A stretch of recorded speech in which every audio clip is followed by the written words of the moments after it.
Halo semua, saya Aulia. Kali ini saya akan memberikan tutorial membuat RDS di AWS. Yang pertama-tama kita lakukan adalah login ke akun AWS. Di sini saya menggunakan akun AWS Educate dengan mendaftarkan email dari kampus.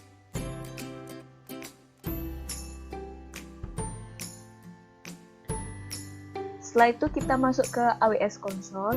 Yang pertama-tama kita lakukan adalah membuat VPC terlebih dahulu.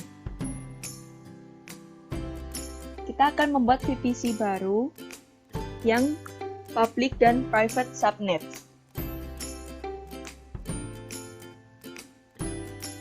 Kita perlu memberikan nama pada VPC.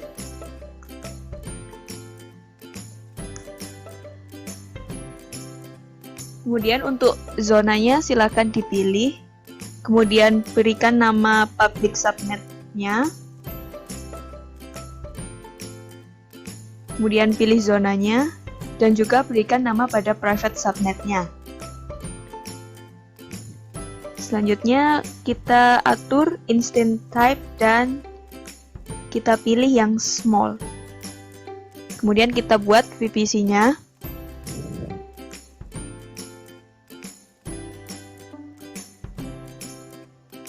Ini akan memakan waktu beberapa saat.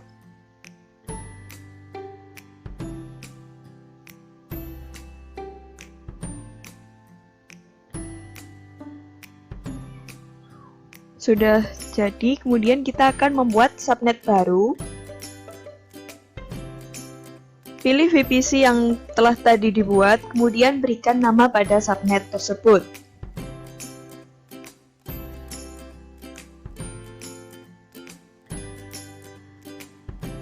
Kemudian pilih zonanya dan masukkan IPv4-nya.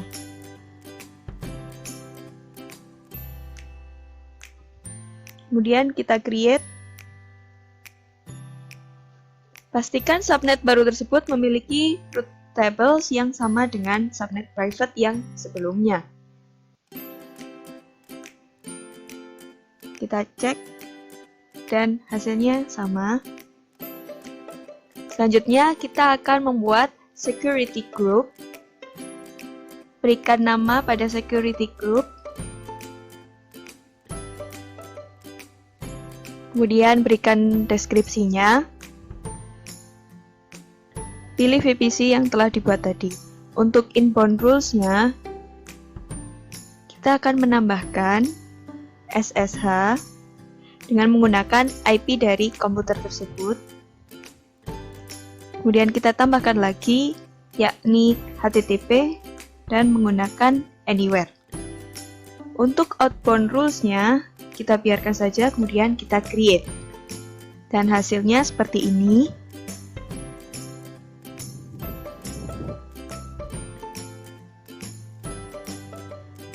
Selanjutnya kita akan membuat security group untuk DB instance. Sama seperti yang tadi, berikan nama pada security group-nya. Kemudian berikan deskripsi. Pilih VPC yang tadi telah dibuat. Untuk inbound rules-nya, kita akan menambahkan yakni MySQL atau Aurora dengan menggunakan source-nya dari custom IP, yaitu security group yang tadi telah dibuat. Kemudian outbound rules-nya tetap dan kita create. Berikut ini adalah hasilnya.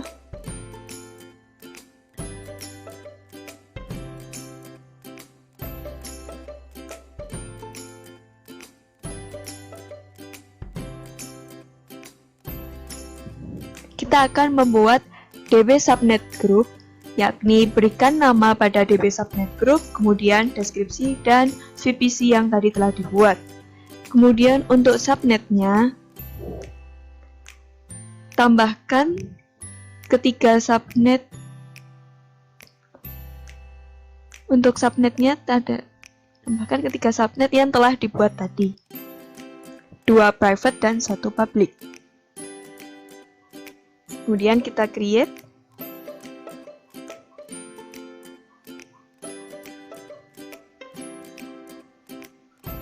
Selanjutnya kita akan membuat database baru. Di sini saya akan membuat MySQL. Kemudian kita berikan namanya. Untuk master username dan master passwordnya silakan diisi. Untuk instance size-nya tetap. Kemudian untuk connectivity, pilih VPC yang telah dibuat tadi. Kemudian atur seperti yang ada pada video.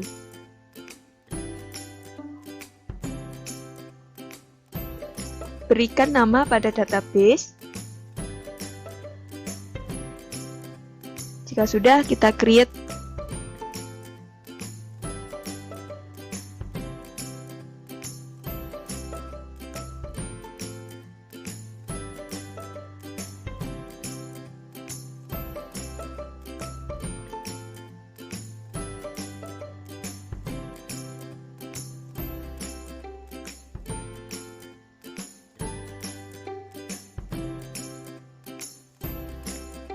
Untuk membuat database akan memerlukan waktu beberapa saat.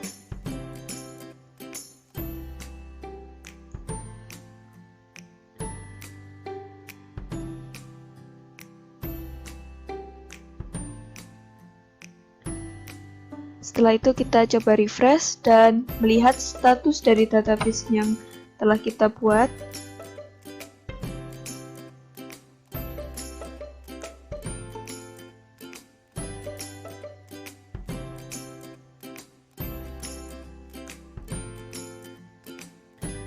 Status masih creating. Sambil menunggu, kita akan membuat EC2. Kita akan membuat dengan memilih Amazon Linux 2. Di sini tersedia banyak sekali. Kita pilih AMI. Kemudian T2 Micro dan next. Kemudian kita pilih untuk VPC-nya yang telah dibuat tadi dan subnetnya. Kemudian next. Untuk tag-nya kita next. Kemudian kita berikan nama, terserah namanya apa, bisa apa saja. Kemudian kita akan memilih existing security group.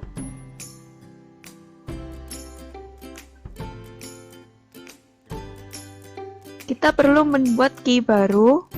Nah, pastikan berikan nama key dan download.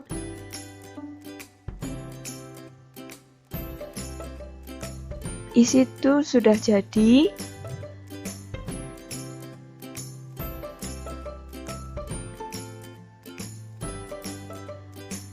Nah, perlu waktu beberapa saat untuk running. Nah, kemudian kita akan mengecek ke bagian RDS-nya tadi. Kita refresh. Dan RDS-nya sudah available statusnya. Kita akan lanjut ke langkah berikutnya, yaitu menginstal Apache Web Server di EC2. Pertama kita masuk dulu ke folder key. Tempat kita di download. Kemudian kita SSH.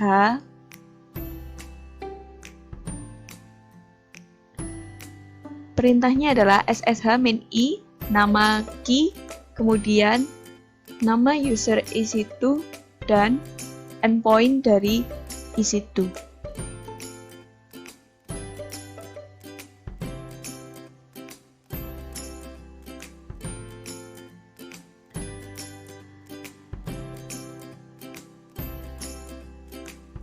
Hal ini terjadi karena hak akses dari file key-nya. Oleh karena itu, kita perlu mengganti hak aksesnya ke security, kemudian kita disable inheritance, remove all, dan kita tambahkan user yang ada di laptop tersebut.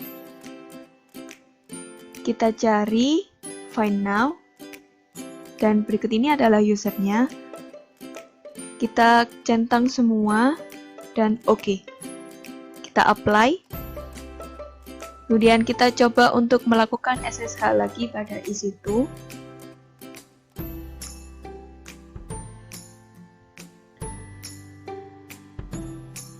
Dan berhasil, dan kita akan mengupdate terlebih dahulu.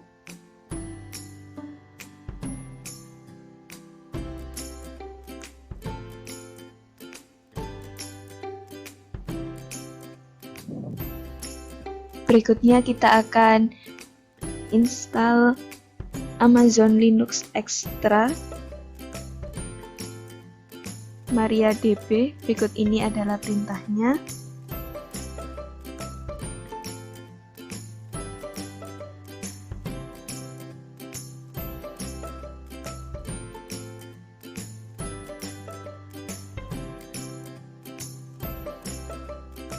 Kemudian kita akan install httpd.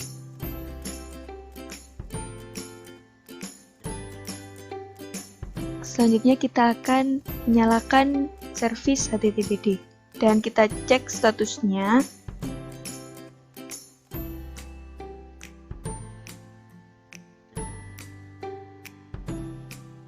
Kita akan coba mengakses test page dari Apache dan berhasil, sudah muncul.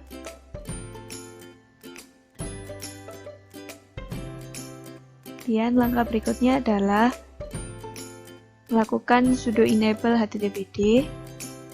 Kemudian kita cek statusnya.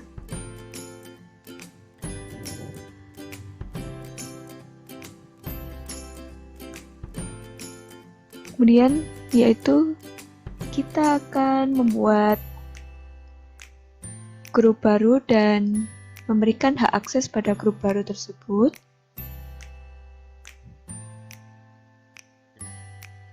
Berikut ini adalah perintah-perintahnya.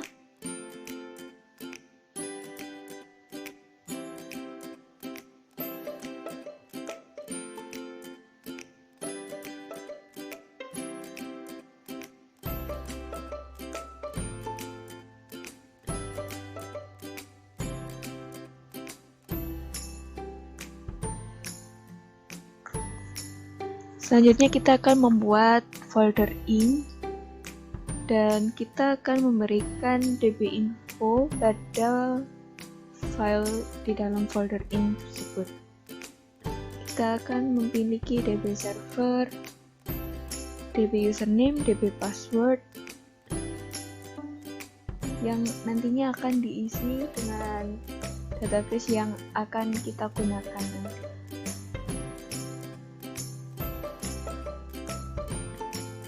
Untuk servernya kita menggunakan endpoint dari RDS yang telah kita buat tadi. Kita kopikan dan paste di situ.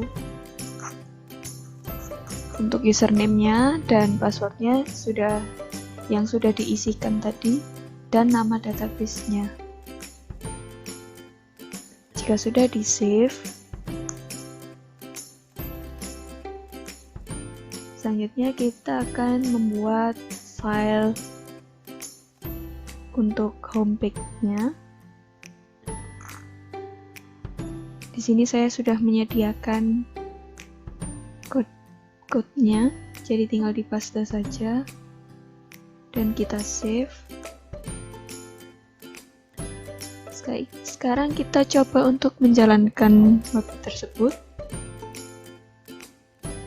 dan berhasil. Kita bisa menambahkan nama dan alamat, dan data berhasil disimpan. Selanjutnya kita akan menginstal Tabel Plus. Silakan di-download terlebih dahulu Tabel Plus. Tabel Plus ini merupakan interface yang dapat memudahkan untuk pengkoneksian. Kita akan menggunakan koneksi MySQL,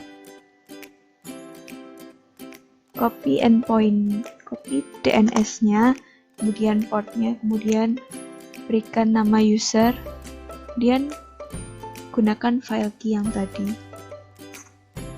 Dan connection is okay, artinya berhasil terkoneksi dengan database MySQL tadi, dan kita bisa mengecek hasilnya.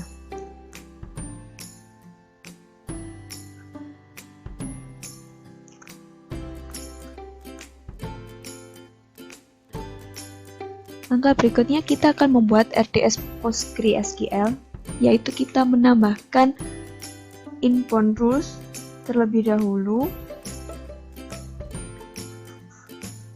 Selanjutnya, kita akan membuat RDS dengan tipe Postgre.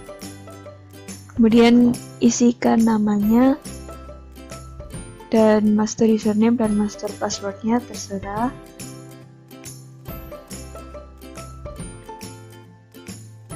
Konektivitasnya.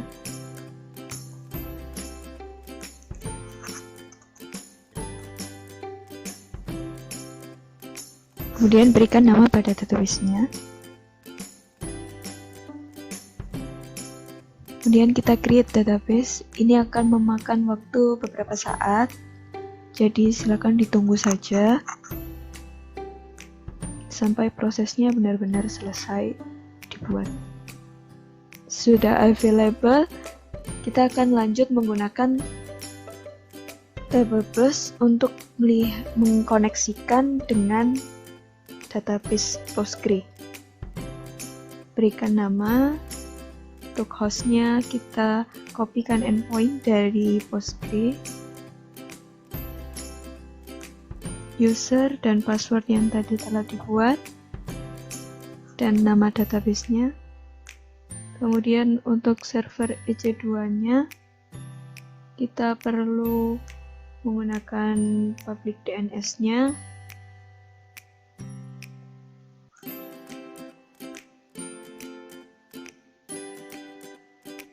Dan koneksi oke, artinya sudah bisa terhubung.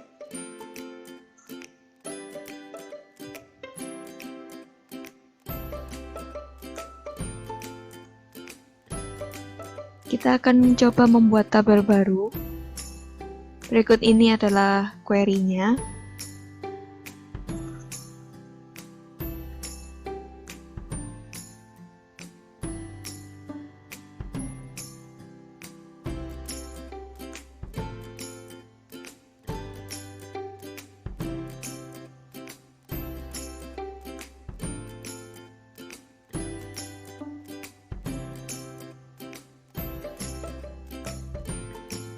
Kita coba untuk run dan berhasil.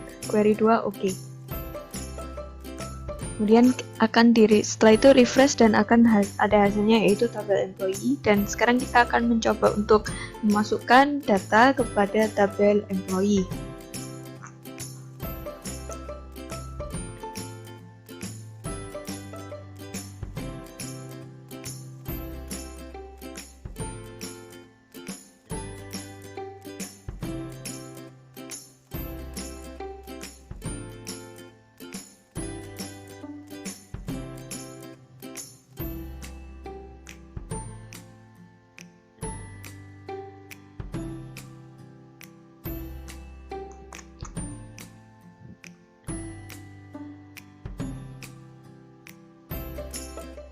Dan berhasil, dan kita lihat bahwa data sudah tersimpan di tabel employee. Selanjutnya kita akan membuat RDS Aurora. Kita buat RDS-nya.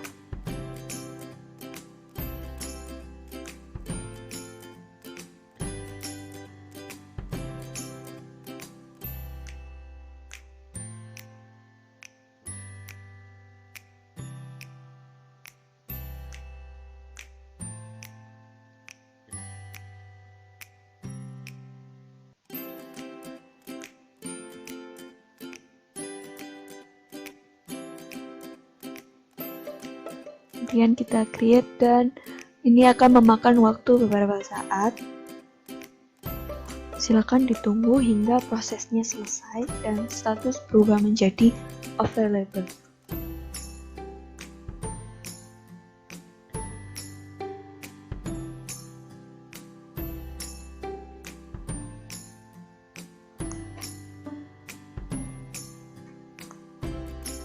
Status sudah menjadi available. Dan kita akan mengecek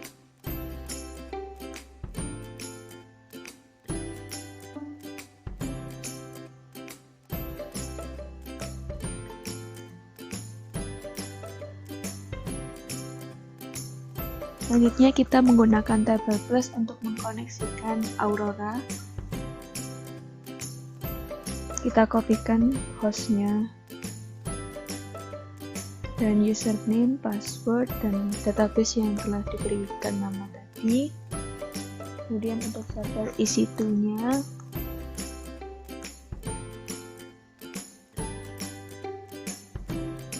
dan menggunakan SI-nya.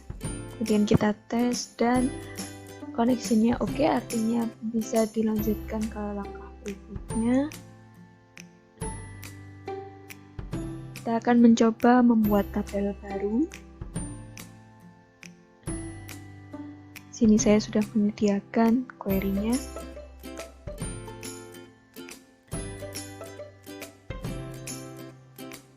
Kita run dan oke.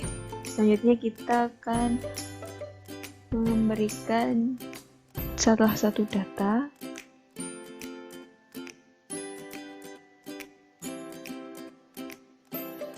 Dan kita refresh terlebih dahulu.